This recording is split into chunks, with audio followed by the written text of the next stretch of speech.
참 더운 날씨네요. 오시는 길 힘드셨을 테고요. 지금 이 냉방 상태를 최대한으로 해 놓았는데도 많이 더우시죠.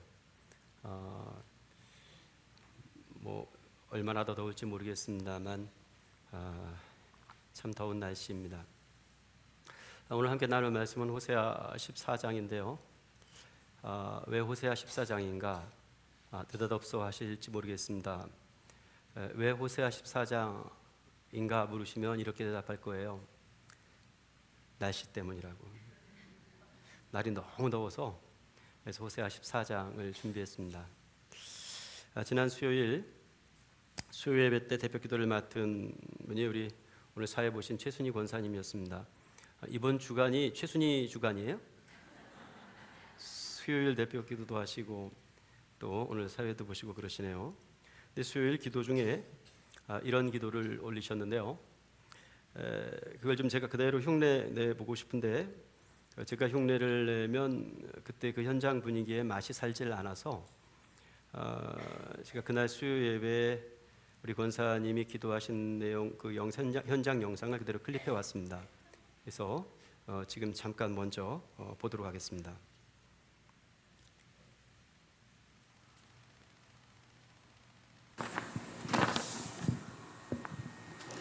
은혜와 사랑이 풍성하신 하나님, 수요 예배에 나와 예배 드릴 수 있는 믿음과 시간과 장소를 주심을 감사드립니다.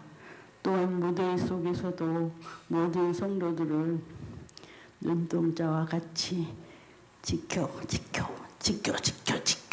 주심으로 건강한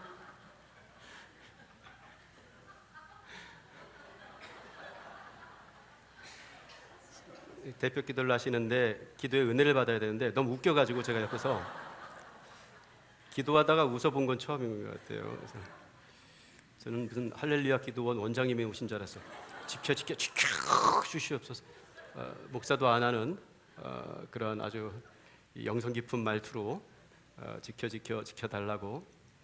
제가 이 현장 영상을 그대로 옮겨온 이유를 공감하실 수 있겠죠? 제가 흉내를 못 내겠습니다. 지난주에 시편 121편을 살펴 읽으며 달아둔 설교 제목은 내가 산을 향하여 였습니다. 오늘은 호세아 14장을 살펴 읽을 건데요. 호세아 본문을 살펴 읽으면서 달아둔 설교 제목은 내가 주를 향하여입니다. 글자 하나가 바뀌었죠? 산을 향하여에서 주를 향하여로 바뀌었습니다. 오늘 제목 한번 따라해 보겠습니다. 내가 주를 향하여. 내가 주를 향하여. 호세아서는 바람난 이스라엘에 관한 책입니다. 호세아의 아내 고멜은 바람난 여인이었고 하나님께서 선지자 호세에게 명하신 말씀은 바람난 아내 이 고멜을 사랑하라는 것이었습니다. 고멜은 이스라엘을 상징했습니다. 그래서 이스라엘을 상징했다는 이야기는 지금 네타냐후의 이스라엘을 의미하는 게 아닙니다. 그 역사적 이스라엘을 의미하는 것이 아니고 하나님 백성으로서의 이스라엘을 뜻하는 거예요. 그래서 그렇게 우리가 읽는 겁니다. 그러니까 일종의 교회의 모형으로서의 이스라엘로 이해를 하시면 좋겠습니다. 자꾸 이제 지금 이스라엘이 깡패짓을 하고 있는데 자꾸 이스라엘에 대한 이런 이야기가 나오니까 혹시 오해가 생길 수 있을 것 같아서 하나님의 백성은 하나님의 신부입니다. 그게 호세아에서 설정한 구도예요. 선지자 호세아의 아내가 고멜이었다면 선지자 호세아가 비춰지는 것은 하나님에 대한 이미지고 또 고멜이 비춰지는 것은 이스라엘에 대한 이미지입니다. 그렇다면 하나님과 이스라엘 백성들의 이 관계는 부부관계로 설정된 구도가 호세아의 이야기입니다. 하나님 백성은 하나님의 신부로 설정이 되어 있는데 그런데 이스라엘이 하나님을 버리고 바알의 제단의 머리를 숙였습니다. 고멜처럼 이스라엘도 바람이 난 거죠. 영적 음행이고 바람난 이스라엘입니다. 이스라엘이 하나님을 떠나서 아주 너무 멀리 가버린 겁니다. 하나님께서는 그 바람난 이스라엘, 너무 멀리 가 있는 이스라엘에 등 돌리지 않으셨다는 이야기를 오늘 나눌 겁니다. 그렇잖아요. 바람난 사람을 두고 야야 그래 그럼 나도 딴 살림 차리련다 그러지 않으셨다는 이야기를 먼저 나눌 겁니다. 돌아오라고 이스라엘을 바라보시면서 한없이 기다리시더라는 얘기를 나눌 거고요. 하나님의 끝없는 사랑, 당신의 모든 것을 전부를 건 사랑에 대한 이야기를 나눌 겁니다. 자, 그런 사랑의 이야기를 듣고 바람난 이스라엘을 두고 바라보시며 기다리는 하나님의 사랑 이야기를 듣고 바보가 아니라면 누구라도 그 사랑에 눈 떠야 한다는 이야기로 마무리를 지을 겁니다. 그래서 호세아 14장을 본문으로 하는 오늘 설교는 이 세 가지 맥락, 바람난 이스라엘과 그 이스라엘을 바라보시는 하나님과 바보가 아니라면 이 이야기를 어떻게 읽고 또 이해해야 할 것인가에 대한 맥락을 가지고 오늘 말씀을 살펴보려고 합니다. 호세아 14장 1절을 같이 읽으면서 좀 시작해 보겠습니다. 호세아 14장 1절 함께 읽겠습니다. 시작. 이스라엘아, 내 하나님 여호와께로 돌아오라. 내가 불의함으로 말미암아 엎드러졌느니라. 앞서 언급해 드린 대로 호세아서는 바람난 이스라엘에 관한 책입니다. 집 나간 이스라엘이 딴 살림을 차렸습니다. 정확히 말하자면 딴 살림을 차린 것이 아니라 두 집 살림을 차린 겁니다. 호적 정리된 건 아닙니다. 요즘 호적 없어졌습니다만 가게 이게 정돈이 된 거 아니에요. 이게 서류 띄면 뭘 띄죠? 가정, 하여간 가족관계, 증명서 이런 거 띄면 여전히 부부입니다.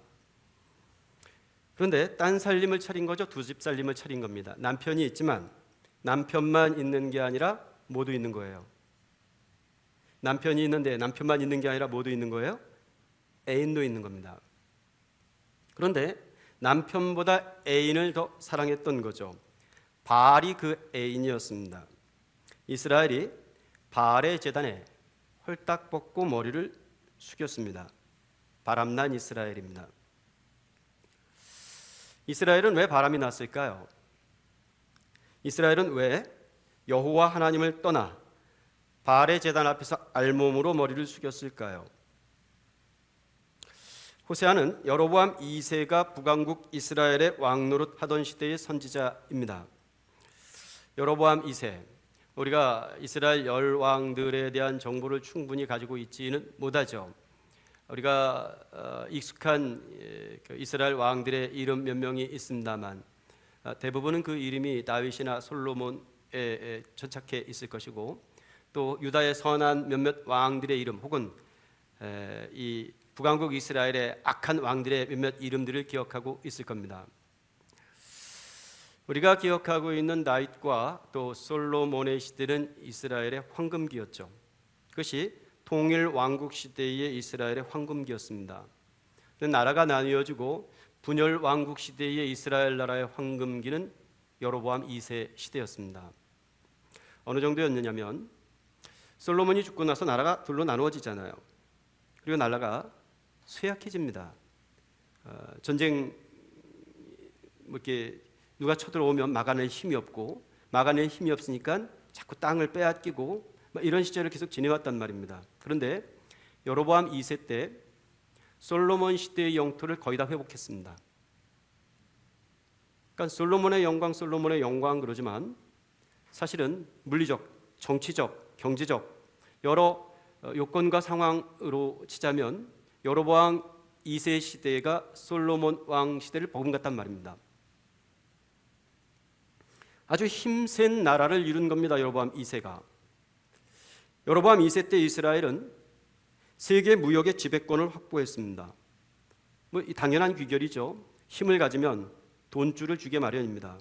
경제 대국을 이룬 거예요. 그렇게 여로보암 2세 시대의 이스라엘은 힘센 나라, 부자 나라, 아쉬울 게 없는 나라를 이루었습니다. 우리가 그토록 바라는 게 그런 나라 아닙니까? 그러죠?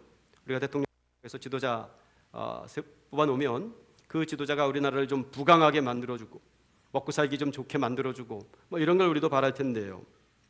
여로보암 2세가 우리가 그토록 바라는 그런 나라를 만들어 놓은 겁니다. 그런데 이 지점에서 우리가 한 가지를 좀 물어보려고 합니다. 그리고 그 물음에 좀 대답을 좀 시도해 보려고 해요. 그렇다면 경제 대국, 군사 대국을 이루었던 이 여로보암 2세 시대의 이스라엘은 살기 좋은 나라였을까? 평화로운 나라였을까에 대한 질문입니다. 어땠을 것 같습니까? 호세아 14장은 꼬박 그렇지 않다고 대답을 하고 있습니다. 성장이 분배를 견인한답니다. 일리가 있는 말인 것 같습니다. 부자 나라가 되면 백성들에게 떨어질 콩고물이 조금 더 많아질 수 있습니다. 코로나 시대를 지내면서 이게 일리가 있는 말이니까요. 코로나를 지낼 때 나라에서 뭘 좀 나눠줬죠. 지금 들 받으셨나 모르겠습니다. 요즘은 그걸 뭐라고 그래요? 무슨 쿠폰 나눠주죠. 이런 것처럼 코로나 시대 때도 그걸 나누어 줬는데, 그때 제가 안식년으로 미국에 가 있었을 때였으니까 우리나라에서 나누어주는 이 지원금과 미국에서 나누어주는 지원금의 액수가 현격한 차이를 이루었습니다. 그러니까 나라의 부유함이 백성들에게 돌아가는 어떤 이 콩고물의 이 액수를 정하는 거죠, 실질적으로. 그러니까 일리가 있는 말입니다. 그렇다면 경제 성장을 이룬 이스라엘 나라, 이 여로보암 2세 시대의 이스라엘에 공평한 분배가 이루어졌을까? 오늘 우리가 선착해 보고 싶은 지점은 여기입니다. 그렇지 않더라. 호세아 1장부터 14장은 내내 그 얘기를 하고 있더라는 대답을 좀 정돈해 보고 싶다는 말입니다. 여로보암 2세 시대의 이스라엘은 있는 놈들이 더한 세상이었습니다. 그런 말 있잖아, 있는 놈들이 더하다고. 들어보셨어요? 네. 누구 생각하면서 그 얘기 들어보셨어요? 있는 놈들이 더한 세상이었고 없는 사람들은 더 고달픈 세상이 되어버렸습니다. 왜 그랬을까요? 불의가 공의를 대신했고 불법이 합법을 등쳐먹었기 때문입니다. 승자 독식이 이상이 된 세상, 승자 독식으로만 살아남을 수 있는 세상, 그런 세상은 평화로운 세상이 아닙니다. 그건 하나님 나라가 아닙니다. 그건 사람 사는 세상도 아닙니다. 군사대국을 이루었습니다. 군사대국을 이루었으니까 더 이상 싸움하지 않는 나라, 평화로운 나라가 되었을까요? 평화로운 땅에서 살면서 태평성대를 이루었을까요? 이것도 잘 되고 저것도 잘 되고 하는 일마다 다 잘 되는 세상에서 사는 그들은 과연 하나님도 잘 믿으면서 하나님 나라 백성답게 살았을까요?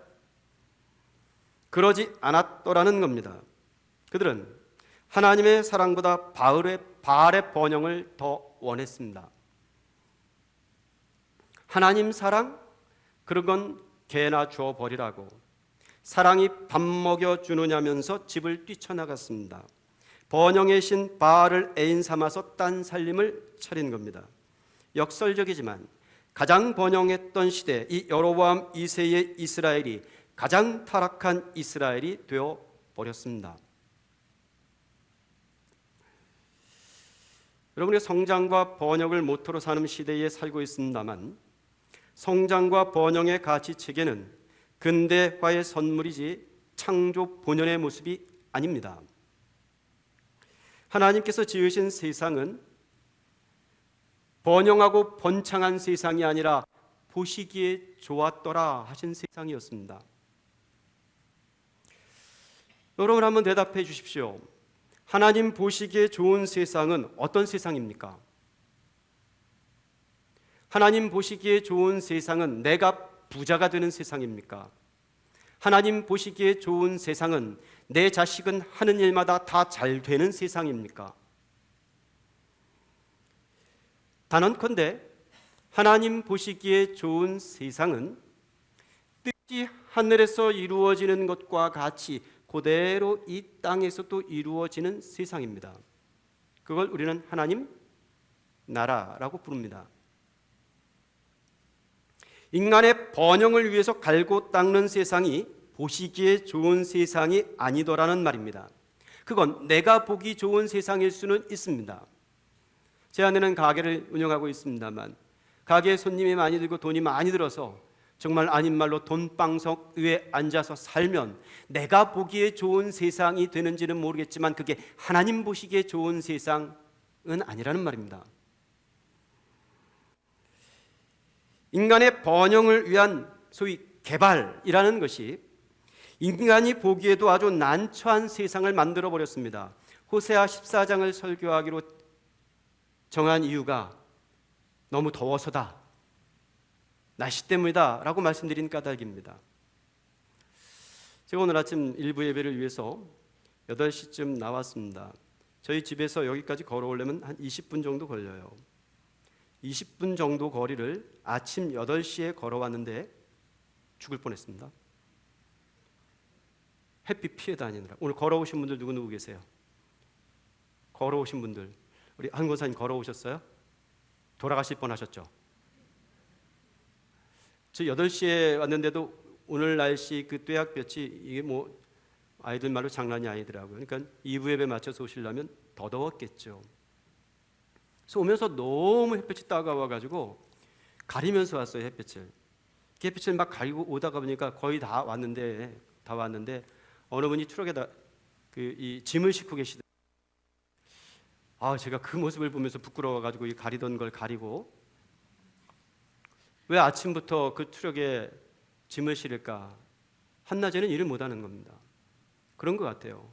그래서 그 뙤약볕에 땀을 뻘뻘 흘리면서 너무 미안하더라고. 이런 날씨 누가 만들어 놓은 겁니까? 전문가들은 지금 이 기후 위기가 인간이 만들어 놓은 소산이라는데 이구동성 동의하고 있습니다. 동물들이 이런 기후 만들어 놓지 않았습니다. 사람이 만들어 놓은 겁니다. 지구온난화 다 사람이 만들어 놓은 겁니다. 왜? 뭐 하느라고 이렇게 만들어 놨습니까? 성장하고 번영하겠다고 이 모양을 만들어 놓은 겁니다. 그리고 못 살겠대요. 제가 작년까지만 해도, 재작년까지는 2년 전까지만 해도 제가 교회에서 목양실에서 에어컨 트는 날이 별로 없었습니다. 그래서 그때 저랑 같이 사역했던 이주 목사님이 정말 힘들었을 거예요. 담임 목사가 에어컨을 안 틀으니까 이게 참 미치는 일이죠. 그리고 식당 가가지고 야 마음대로 시켜 먹어, 난 짜장면 이러면 이거 참 어려운 일이잖아요. 참 어려웠을 거예요. 이러지도 못하고 저러지도 못하고 어떻게든 견뎌보려고 했습니다. 근데 작년부터 포기했습니다. 제 4층 목양실 교육관관에서 에어컨을 안 틀어놓고 이 날씨를 견디는 것이 저로서는 불가능하더라고요. 이게 왜 이런가 생각해 봤더니 옛날에는 집을 지을 때요, 더위를 대비해서 집을 지었습니다. 에어컨이 없는 세상이니까 더울 때 어떻게 해야 하나, 이 통풍과 구조 이런 것들을 다 염두에 두고 건축물을 만들었단 말입니다. 근데 지금은요, 그런 걸 염두에 두지 않습니다. 더우면 뭐 하면 돼요? 에어컨 틀면 됩니다. 추우면요, 난방하면 됩니다. 그렇게 건축 구도를 아예 만들어 놓았습니다. 그래서 실외기가 왱왱 돌아가는 거예요. 우리가 만들어 놓은 번영에, 우리가 만들어 놓은 이 초근대화의 과학 문명이 이 기후를 만들었습니다. 번영이 만들어 놓은 재앙에서 기후 악당 역할을 하면서 우리가 살고 있습니다. 그게 사람 노릇이 돼버렸어요. 인간의 번영을 위한 이 개발, 소위 개발 이론, 개발 가치는 인간이 보기에도 아주 난처한 세상을 만들었단 말입니다. 번영은 인간 탐욕의 산물입니다. 탐욕의 귀신이 붙으면 하나님을 등지게 되어 있습니다. 바알이든 뭐든 내 속에 든 탐욕을 채워줄 수 있는 제단 앞에 머리를 쪼아느리라고 하나님 지으신 아름다운 세상을 제멋대로 망가뜨리고 있는 겁니다. 바알의 제단, 번영의 제단, 성공의 제단 앞에서 훌떡 옷을 벗는 고멜이 되어 버리는 겁니다. 그렇게 대단한 시대의 대단한 나라 이스라엘이 바람난 여인이 되어 버린 겁니다. 아니, 좀 더 직접적으로 매춘부 나라가 되어 버렸단 말입니다. 그게 바람난 이스라엘 이야기예요. 자, 바라보시는 하나님의 이야기로 좀 넘어가 보겠습니다. 이 지점에서 우리가 좀 이해할 수 없는 하나님을 만나게 돼요. 바람난 이스라엘을 대하시는 하나님의 방식이 매우 낯설기 때문입니다. 선지자가 이 설정은 좀 파격적이지 않습니까? 선지자가 음란한 여인을 아내로 맞았습니다. 그것만으로도 시대의 스캔들이 됐을 겁니다. 그런데 선지자가 아내로 맞은 이 여인이 집을 나가버렸습니다. 집을 나가서 딴 집 살림을 차렸습니다. 충격적인 일이죠. 이렇게 좀 빗대어서 설명을 좀 해보겠습니다. 제가 서부침례교회 담임 목사입니다. 담임 목사가 아내를 잃고 다시 결혼을 했는데 빵집 여인이 아니라 술집 여인과 결혼을 했습니다. 아니, 그렇다고 칩시다. 오늘 교회 처음 오신 분들은 목사가 술집 여인 이렇게 생각하시면 안 됩니다. 저는 빵집 여인과 결혼을 했습니다. 빵집 여인이 아니라 술집 여인과 목사가 결혼을 했다. 이건 스캔들이죠. 교회가 난리가 났을 겁니다. 모르긴 해도 제가 우리 교회 부임에서 가장 큰 위기는 그 결혼으로 말미암았을 겁니다. 그런데 그 위기를 겨우겨우 수습을 해서 고비를 넘겼습니다. 그런데 이번에는 목사와 결혼한 이 술집 여인 사모가 집을 나가버렸습니다. 그리고 땀난 자를 만나가지고 두 집 살림을 차렸습니다. 목사의 아내가 바람이 난 겁니다. 교회가 어떻게 됐을까요? 더 큰 난리가 났을 겁니다. 거 보라고, 애초에 내가 반대하지 않았느냐고, 목사가 성경 안 읽고 그냥 여자만 밝히느라고 온갖 상상도 하기 싫을 말들이 교회에 난무했을 겁니다. 그랬겠죠? 그런 말 누가 했을까요? 누가 했을까요? 누가 해? 지금 저랑 눈 마주치는 사람들이 다 했지. 그런데 조금 더 심각한 상황을 맞이합니다. 목사가 그 집 나간 아내를 잊지 못하는 겁니다. 돌아오라고, 돌아오기만 하면 당신은 내 아내인 거라고 허구 헛날 집 나간 아내만 기다리면서 바람난 아내를 바라만 봅니다. 목회고 죄송합니다. 나발이고가 없습니다. 그냥 집 나간 바람난 여인만 바라보고만 있는 겁니다. 이해할 수 있습니까? 여러분들이 용납하실 수 있습니까? 제 개인적인 소견입니다만 이건 진리는 아니고요. 이해의 폭이 가장 좁은 사람들이 교회 다니는 사람들입니다. 왜냐하면 자기 확신에 묻혀 사는 사람들은 이해의 폭을 넓힐 수가 없습니다. 그렇겠죠? 이게 옳다고 여기며 사는 사람들은 절대로 이해의 폭을 넓힐 수가 없습니다. 그래서 교회는 이해 안 되는 일이 너무 많은 겁니다. 이해 안 되는 일이 너무 많으니까 예수님께서 그걸 포기하고 서로 이해하라 이런 말씀 안 하신 거예요. 안 되니까 서로 용납하라 이렇게 말씀하신 거죠. 성도들은 그런 목사를 도저히 이해할 수가 없습니다. 제가 세상 살면서 깨달은 진리가 하나 있어요. 그게 뭐냐면 세상 살면서 제일 안 되는 남자가 납득이에요. 납득이 안 돼요. 납득이.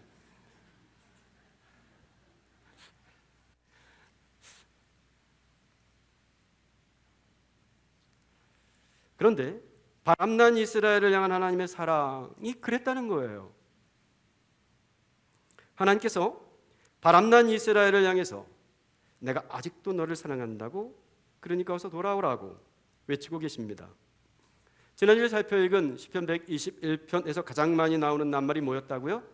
지키신다 하는 말이었습니다. 모두 몇 번 나왔다고요? 5번 나왔습니다. 그래서 그 5번의 리듬을 붙여서 지켜 그랬더니 설교 내용은 다 까먹고 그것만 남아가지고 기도 시간에도 호세아 14장에서 반복되는 낱말은 돌아오라는 말입니다. 시편 121편에서 지킨다는 말이 여러 번 나왔다면 호세아 14장에서는 돌아오라는 말이 여러 번 나옵니다. 돌아오라는 말입니다. 이번 주 수요일 기도는 누구시죠?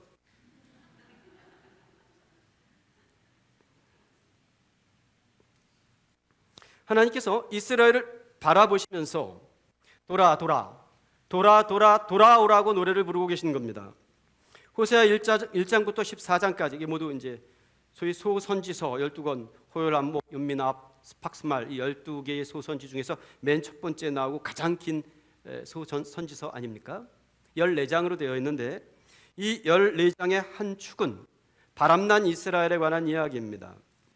그게 한 축이라면 이 호세아 14장의 또 다른 한 축은 그 바람난 이스라엘을 기다리며 그 바람난 이스라엘을 바라보며 한결같이 사랑의 고백을 드러내는 하나님의 성실한 사랑에 관한 이야기입니다.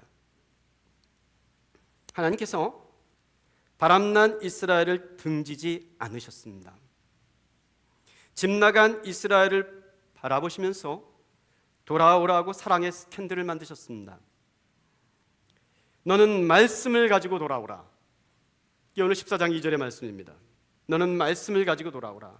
우리가 이런 본문을 읽으면 우리가 지나치게 종교적으로 읽느라고 그러니까 성경 가지고 오라고 이렇게 읽기 십상인데, 호세아 14장 2절 말씀을 가지고 돌아오라는 이 문맥의 뜻은 그런 건 아닙니다. 돌아와서 할 말을 좀 준비하라는 이야기입니다.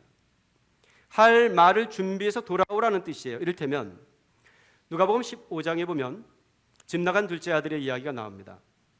집 나간 애들이 아주 멀리 떠나갔습니다. 그리고 그 공간 중에 아버지 집을 기억했습니다. 돌아가야겠다고 마음 먹었습니다. 그런데 그냥 돌아오지 않았습니다. 뭘 준비했습니다. 뭘 준비했어요? 돌아가서 아버지에게 드릴 말씀을 준비했습니다. 뭐라고? 아버지요, 내가 하늘과 아버지께 죄를 지었사오니 이제부터는 내가 아버지의 아들이라 일컬음을 감당하지 못하겠습니다. 나를 아들이라고 여기지 마시고 그냥 여기 종 품꾼의 한 여기 있어서 이 말씀을 준비하고 간 겁니다.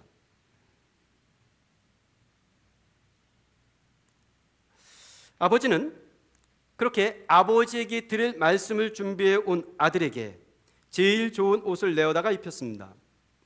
손에 가락지를 끼우고 발에는 신을 신겨 주었습니다. 살찐 송아지 잡았습니다. 잔치를 베풀어서 동네 사람, 이 사람 저 사람 다 불러 모아서 우리가 먹고 즐기자고 했습니다. 이 내 아들이 죽었다가 다시 살아났다고, 내가 잃었다가 다시 얻었다고, 그러니 우리가 즐거워하고 기뻐하는 것이 마땅하다고 그 마땅한 즐거움으로 돌아온 아들을 맞이했습니다. 그게 누가복음 15장 탕자의 비유로 설정된 복음 이야기입니다. 집 나간 이스라엘, 바람난 이스라엘도 그렇듯 말씀을 가지고 돌아와야 했습니다. 3절 말씀을 좀 제가 읽어보겠습니다. 돌아와서 그 하나님께 드려야 할 말씀의 내용이 이런 것들입니다. 우리가 아수르의 구원을 의지하지 않겠습니다. 그 아수르의 말을 올라타지 않겠습니다. 그 번영의 말에 올라타지 않겠습니다. 다시는 우리의 손으로 만든 것을 향하지 않겠습니다. 우리가 주를 향하겠습니다. 너희는 우리의 손으로 만든 것을 향하여 너희는 우리의 신이라고 말하지 않겠습니다. 이는 고아가 주로 말미암아 긍휼을 얻음이니이다. 저희가 고아 같은 자라는 걸 알아먹겠습니다. 이런 고백이죠. 더 이상 나의 탐욕으로 헛된 번영을 꿈꾸면서 다른 하나님을 찾아 나서지 않겠노라는 고백을 가지고 돌아오라는 말씀입니다. 흡사, 집 나간 둘째 아들이 아버지의 집을 찾아가기 전에 준비한 말씀과 똑같은 말씀이죠. 그렇다면 하나님께서는 이렇게 말씀을 가지고 이 말씀을 준비해 가지고 돌아온 아들을 이스라엘을 어떻게 맞이하실까요? 이렇게 맞이하십니다. 내가 그들의 반역을 어떻게 하겠답니까? 고치겠답니다. 고쳐주겠답니다. 그리고 기쁘게 그들을 어떻게 하겠답니까? 사랑하겠답니다. 이 더러운 것 하고 등 돌리지 않으시겠답니다. 그 더러움을 껴안고 그 더러움을 내가 묻혀 살겠다고, 아니 나의 이 거룩함으로 너의 더러움을 씻어주겠다고 안아주시겠다는 얘기입니다. 내가 이스라엘에게 이슬과 같으니 얼마나 좋아요. 편의점 갈 필요가 없이 이슬과 같은 하나님을 만날 수가 있는데 우리 신균 집사님 얼마나 좋아요. 뿐이겠습니까? 더러 좋아하시는 여러분들, 그렇게 이슬같이 찾아온다는 거예요. 자, 이스라엘에는 동풍이 불면 이런 날씨에 비할 것이 없이 죽을 맛인 그러한 기후를 가지고 있죠, 지리적으로. 그런데 서풍이 불면, 지중해로부터 이렇게 서풍이 불어오면 그 수분을 머금고 온 서풍이, 지금 이집트에서 우리 박에스더 선교사님 오셨는데 그 서풍이 몰고 온 이 수분이 밤새 이슬이 되어 가라앉습니다. 이스라엘의 생명은 그 이슬로부터 말미암습니다. 그렇게 찾아오시겠다는 거예요. 이슬처럼. 그렇게 이슬로 찾아오니까 그가 백합화 같이 피어나겠다는 말입니다. 레바논 백향목 같이 뿌리를 내릴 수 있게 하겠다는 겁니다. 가지를 펼칠 수 있게 해주고 그의 아름다움이 감람나무 같게 해주겠다는 겁니다. 그의 향기가 레바논 백향목 같게 혹은 곡식이 풍성할 것이고 또 포도나무 같이 꽃이 필 것이고 그 향기가 레바논의 포도주 같이 될 것이고 그렇게 내가 푸른 잣나무 같이 되어서 내가 나로 말미암아 열매를 맺게 해주겠다는 겁니다. 저는 이런 이야기를 읽으면 가슴이 설레요. 콩닥콩닥. 우리 교회에서도 삭개오 이야기를 자주 합니다만 우리 집에 왜 왔니 왜 왔니 왜 왔니 왜 왔니 예수님 삭개오의 집에 왜 가셨습니까? 왜 가셨다고요? 지난번에 제가 큰빛교회 가서 그 설교하고 왔을 때 몇몇 지체들이 목사님 거기 그 사이트 가서 그거 봤어요 그러시더라고요. 거기 가서도 그 얘기하고 왔습니다. 삭개오의 집에 예수님 들어가셨어요. 뭐하러 들어가셨습니까? 우리 집에 왜 왔니 왜 왔니 뭐하러 가신 거예요? 꽃 찾으러 가셨습니다. 아무도 꽃이라고 여기지 않는 그 한 사람에게 아니야 너는 꽃이야 너는 햇살이야 이 얘기를 해주러 들어가셨습니다. 그리고 오늘 구원이 내 집에 이르렀다 이렇게 말씀해주고 나오셨습니다. 집 나간 이스라엘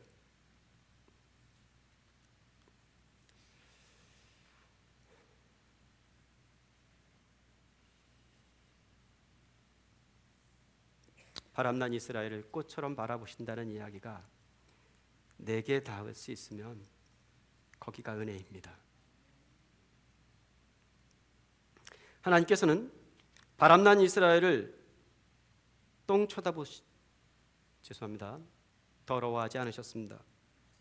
뱀을 보는 것처럼 징그러워하지 않으셨습니다. 집 나간 이스라엘을 바라보시는 하나님의 시선은 꽃을 바라보는 것 같으셨다니까요. 그저 바라만 보시는 게 아니었습니다. 예쁜 꽃 위에 내려앉은 이슬처럼 그들 위에 내려앉아 생명을 주려고 하셨습니다. 탐욕의 열매로 죽음의 구판을 만들어 살던 이스라엘에게 포도나무가 되어 단 포도주를 내고 푸른 잣나무가 되어 귀한 열매를 맺게 하실 참이었습니다. 그러니 야 얘들아 준비 다 되었다. 준비 다 되었으니까 돌아와 어서 돌아와. 집 나간 바람난 이스라엘을 부르시고 계셨던 겁니다. 바보가 아니라면 바람난 이스라엘을 부르시는 하나님의 이 음성에 귀를 기울여야 합니다. 하지만 이스라엘은 바보였어요. 앞서 언급해드린 대로 호세아 1장부터 14장까지 14장을 이루는 한 축은 바람난 이스라엘에 관한 이야기입니다. 그리고 또 다른 축은 집 나간 이스라엘에게 돌아오라고 부르시는 하나님의 한결같은 사랑에 관한 이야기입니다. 바람난 이스라엘과 그게 호세아 14장의 한 축을 이루는 이야기예요. 바람난 이스라엘에 대한 이야기 그리고 그 바람난 이스라엘을 바라보시는 하나님의 한결같은 사랑에 관한 이야기가 또 다른 축으로 구성되어 있습니다. 그러니까 호세아 14장은 돌아오라는 하나님의 초청의 반복이고 왜 반복해서 초청을 하죠? 돌아오라 한 번에 그치지 않고 왜 두 번, 세 번 반복해서 돌아오라고 초청합니까? 아무리 돌아오라고 외쳐도 돌아오지 않으니까. 그러니까 이 14장은 돌아오라는 하나님의 초청의 반복이고 끝내 돌아오지 않는 이스라엘의 거절의 반복이었습니다. 이스라엘은 번영과 욕망이라는 이름의 전차를 멈추지 않았습니다. 멈출 수가 없었습니다. 그렇잖아요. 이 좋은 번영과 세상을 어느 바보가 포기하면서 하나님의 사랑 안으로 들어온단 말입니까? 바알을 등지고 하나님만 섬기는 건 구차한 삶을 자처하는 것 같이 보였습니다. 그렇게 구질구질하게 살고 싶지 않았습니다. 저기 높은 산이 되고 싶었고 크고 화려한 내 모습을 뽐내고 싶었습니다. 열을 가져서 안 되면 백을 가지려고 했고 백으로도 안 되면 천을 가지려고 들었습니다. 그렇게 그들은 번영의 탑을 쌓아서 하늘까지 다 보려고 했습니다. 여로보암의 기세라면 그럴 수 있을 것 같았고 또 그러고도 남을 수 있을 것 같았습니다. 그러다가 왕조가 무너졌습니다. 왕조가 바뀌고 기세가 꺾였지만 그들은 번영에 대한 꿈을 버리지 못했습니다. 여전히 하나님께로 돌아오는 걸 어리석은 일로 알았습니다. 요한계시록 묵상하고 있지만 일곱 인, 일곱 나팔, 일곱 대접 다 쏟아져도 돌아와요, 안 돌아와요? 안 돌아와요. 오히려 원망, 더 노골적인 원망이 생겨나죠. 그래서 호세아는 14장, 이 14장 마지막 구절을 이렇게 결론 맺고 있습니다. 14장 9절 다 같이 한 목소리로 읽어보겠습니다. 함께 했죠. 시작. 누가 지혜가 있어 이런 일을 깨달으며 누가 총명이 있어 이런 일을 알겠느냐. 여호와의 도는 정직하니 의인은 그 길로 다니거니와 그러나 죄인은 그 길에 걸려 넘어지리라. 여러분, 100번을 말해도 소용없는 사람이 있습니다. 그렇겠죠? 여러분이 어떻게 여기시든 설교 한 편 준비하려면 진을 뺍니다. 저는 적어도 주일 설교는 원고 설교를 하려고 애를 쓰고요. 여러분들도 아시죠? 원고 적는 게 쉽지 않다는 것. 그냥 몇 자 이렇게 해가지고 오면 훨씬 쉽다는 거 저도 압니다. 그런데 가급적 실수를 줄이고 어떻게 해서든 조금 더 좀 성실한 설교를 하려고 원고를 꼬박꼬박 적습니다. 그렇게 23년 지냈습니다. 23년 동안 이 정도 좀 들었으면 사람이 좀 착하게 변해야 되잖아. 그래야 안 그래요? 이 정도 정성을 쏟아가지고 말씀을 전했으면 좀 착하게 변해야 안 돼요? 그래야 되죠? 근데 됐어요, 안 됐어요? 안 됐어요? 아이고, 실망이다, 실망. 좀 여담입니다만 제가 한동안 변하지 않는 교회에 대해서 제가 실망하고 있을 때 고대영 김미경이 와서 기억나는지 모르겠어요. 목사님 왜 그러세요? 우리가 변했잖아요. 이렇게 말해줬어요. 기억나요? 목사님 왜 그러세요? 우리가 변한 게 이 모양이에요. 변한 게.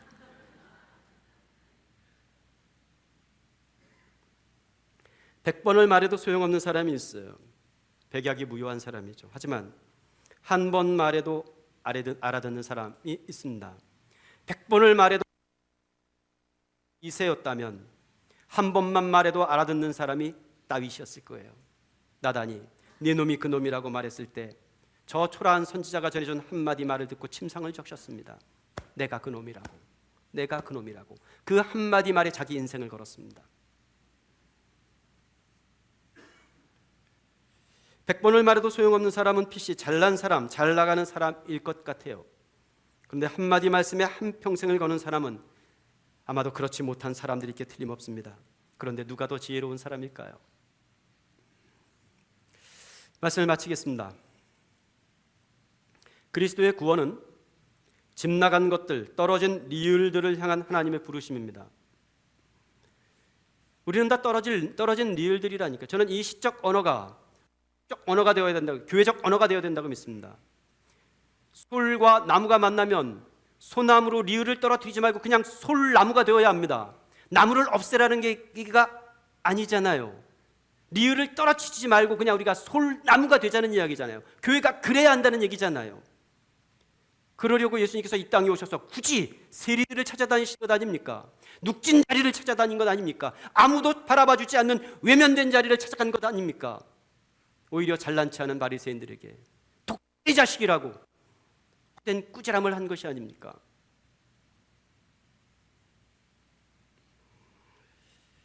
집 나간 것들, 떨어진 리을들을 향한 하나님의 부르심이 있습니다. 돌아오라, 돌아오라.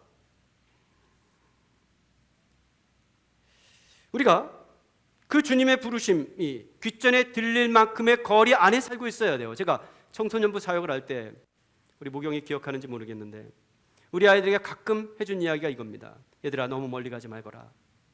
너무 멀리 가면 돌아올 때가 더 멀단다. 그런 거예요. 어디 갈 때 여행도 좋다고 가죠? 오려면 참 멉니다. 너무 멀리 가지 말거라. 돌아오라는 목소리가 들릴 만큼의 거리 안에 우리가 있어야 됩니다. 호세아라는 이름은 여호와가 구원하신다는 뜻이죠. 한편으로는 여호와여 구원하소서 이런 뜻이기도 합니다. 흥미로운 것은 호세아가 여호수아와 같은 뜻의 이름이에요. 그죠? 여호수아는 또 누구와 같은 뜻의 이름입니까? 그리스도 예수와 같은 뜻의 이름입니다. 호세아, 여호수아, 예수 다 같은 이름이에요. 예수께서는 멀리 있는 우리를 위해 오셨습니다. 존재적으로 우리는 그리스도의 신부가 될 수 없는 고멜들이었습니다. 우리는 다 떨어진 리을들이었단 말입니다. 죄인 되었던 우리를 위해 찾아오셔서 내가 오늘 네 집에 들어가야 되겠다. 누구에게 하신 말씀이에요? 삭개오에게 하신 말씀입니다.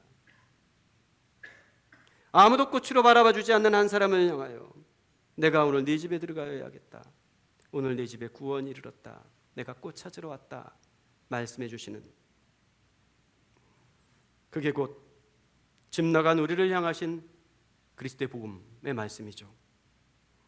성공 시대, 번영의 시대, 돈의 시대를 우리가 살고 있습니다. 저는 그렇게 생각을 합니다. 우리 박에스더 선교사님 와 계시지만 애쓰셨어요. 선교지에서 얼마나 힘들었습니까? 또 교회가 어려운 시대를 지내다 보니까 선교사님들이 후원도 녹록지 못한 그런 상황 속에서 사역하시느라고 애쓰셨습니다. 그런 우리의 마음과 하나님을 향한 헌상이 없으면 이건 그냥 돈일 뿐이잖아요. 그죠? 이게 그냥 돈일 뿐이면 아까워서 못 냅니다. 돈 내는데 뭐하러 다녀요, 교회를? 아까워서 못 냅니다. 그런데 여기에 하늘이 담기면 헌상이 됩니다. 지난주에 저 깜짝 놀랐습니다. 이런 얘기 설교 시간에 제가 거의 하지 않습니다만, 뭐 차 사자고, 승합차 사자고, 헌금하자고 우리 운영위원장님 나오셔서 광고했다면서요. 저 몰랐어요. 제가 그때 큰빛교회가 있었잖아요. 그래서 그런 광고 했는지 모르겠는데 그런 광고를 했다고 그러더라고요. 이게 지금 저게 농담인지 진담인지 분간을 못 하시는 것 같은데, 그래서 지난주에 헌금을 하셨대요. 근데 착각보다 헌금을 더 많이 하셨습니다. 그 운영위원장님 그러시더라고요. 이거 헌금할 때 작정서 좀 새로 쓰고 이렇게 하시자고 그래서 그러지 말자고 그냥 자원하는 마음을 하나님 받으시지 뭐 그걸 작정서 써서 그러지 않았으면 좋겠다고 그랬더니 순순히 그렇게 하셔서 그냥 알아서 하시라고 했는데 더 많이 하시더라고요. 이분들이 돈 내는 사람들이 아니구나, 그런 마음이 들었습니다. 돈을 입에 달고 사는 세상, 다른 건 다 내놔도 나는 돈은 못 내놓겠다고 그러면서 하나님 사랑한다고 말하는 세상, 이게 가당한 일입니까?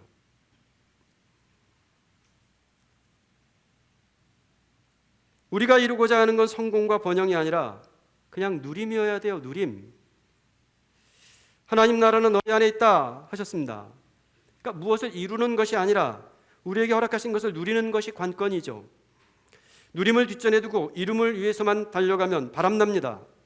저기 높이 솟은 산을 향해서가 아니라 여기 오름직한 동산 안에 머무시는 주를 향해서 한 걸음 믿음의 걸을 나설 때 여기가 너희 안에 하나님 나라가 있다, 천국이 되는 거예요. 오늘까지 유초등부 여름 성경학교가 진행 중입니다. 어제 교회 와보신 분들 아시겠습니다만 주차장에 대형 풀장을 마련했습니다. 우리 아이들 지금 아이들 없는 시대에 아이들이 몇 명이나 돼요. 많지 않은 아이들이 물놀이 하겠다고 어른들 40명이 와서 준비했습니다. 어른들 40명이 그 여러 개의 풀을 설치하고 아이들 밥 준비하고 낀 때마다 간식 준비하고 이러면서, 저는 이게 꽃을 대하는 방식이라고 생각합니다. 효율, 어떤 이 실효를 위한, 이 실용성을 위한 어떤 가치 추구에서는 일어날 수 없는 일입니다. 이런 일련의 일들을 진행하면서 우리는 이 아이들에게 이렇게 말해주는 거예요. 너는 꽃이야. 제가 우리 교육부서 선생님들에게 여러 번 하는 이야기 중에 하나가 이겁니다. 우리 아이들 교회의 미래라고 말하지 말아라. 어떻게 우리 아이들이 교회의 미래냐? 왜 우리 아이들을 교회의 미래로 내밀어 놓느냐? 그냥 얘들 지금 여기가 교회다. 3살 먹은 이 아이가 교회다. 10살 먹은 이 아이가 교회다. 얘가 20살, 30살 돼서 헌금할 수 있어야 교회가 아니라 이렇게 우리의 섬김을 받는 이 아이들이 교회다. 이 아이들 안에 하나님 나라가 있다. 이 아이가 꽃이다. 꽃 찾으러 예수님 오셨다. 제가 쿠키 하나를 가지고 왔습니다. 오늘 제가 제 설교를 제일 잘 들어보시는 분에게 이 쿠키를 선물할 거예요. 이 쿠키를 누가 만들었냐면 고등학교 1학년인 고은지 학생이 만들었습니다. 뭐하러 만들었을까요? 유초등부 여름 성경학교 한다고, 유초등부 여름 성경학교 하는 이 아이들에게 나누어 주고 싶다고 어제 밤새 이 쿠키를 구웠답니다. 그리고 이렇게 군 쿠키를 예쁘게 포장해서 아이들에게 하나씩 나누어 줬대요. 그래서 제가 그랬습니다. 이놈들이 목사는 안 주고, 그랬더니 그 말을 들었는지 목양실로 올라와 가지고, 목사님, 은채가 올라와서 저희가 구운 거예요. 제가 이 아이들을 두고 축복 기도를 하는데요, 눈물이 울컥 나오대요. 눈물이 울컥. 이 20살 되지 않은 고등학교 아이 하나, 쿠키 속에 하나님 나라가 있습니다. 우리가 나누려는 것이 뭐 대단하고 엄청난 것이 아니라고 떠들고 다니는 교회가 아닙니까? 우리 교회가. 여러분의 삶도 뭐 대단한 것을 이루겠다고 나서는 삶이 아니라 우리에게 그냥 한 조각 햇살처럼 나누어 주시는 그 은총 속에서 내가 여기 있다고 하늘 꽃밭을 펼쳐내는 아름다운 풍경 같이 이루어 나갈 수 있는 또 다른 한 날이 될 수 있기를 축복합니다. 기도하겠습니다.